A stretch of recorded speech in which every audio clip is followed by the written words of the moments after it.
Omuleebezi wa nkole wa katano Associate Professor Fred Sheldon Mwesigwa webemberamu okushaba okugenderera okwijuka amagara ga Aakiibishopu Janani Luwum.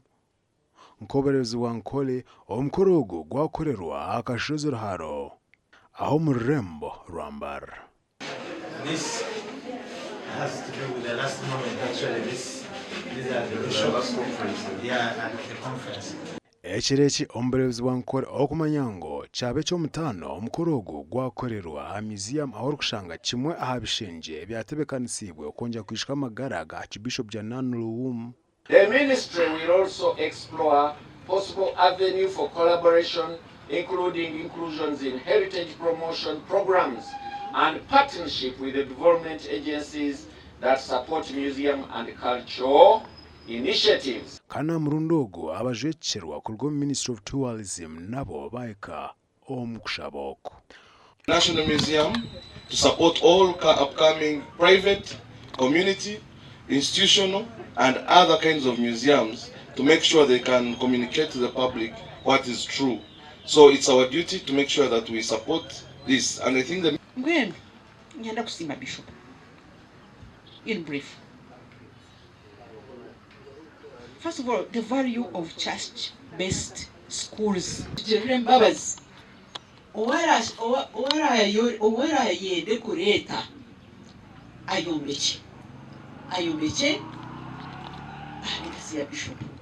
Oyireho okushaba no kurambura ekishenje kyatebekanisiibwe okwijuka amagara ga Janani Luwum hariho abo abenja kumuheerezaho obujulizi. Motor accident. So twine evidence nyongine properly ngu bakamutera isasi ryomukanwa okumuwa chandera akakigamba. Unfortunately he is dead now.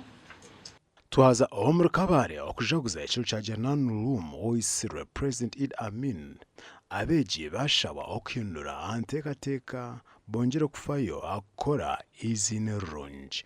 Okushaba oku kwahebwayo David Senkungu omutendeki w'enteekateeka omu maka ga mukuru w'ihanga kyete State House obu yaba naagambaho n'abeegi al Janani Luwum Memorial Secondary School omuri Kabale. Standing for peace. How many of us have something that we stand on and we are ready to die for? How many of us?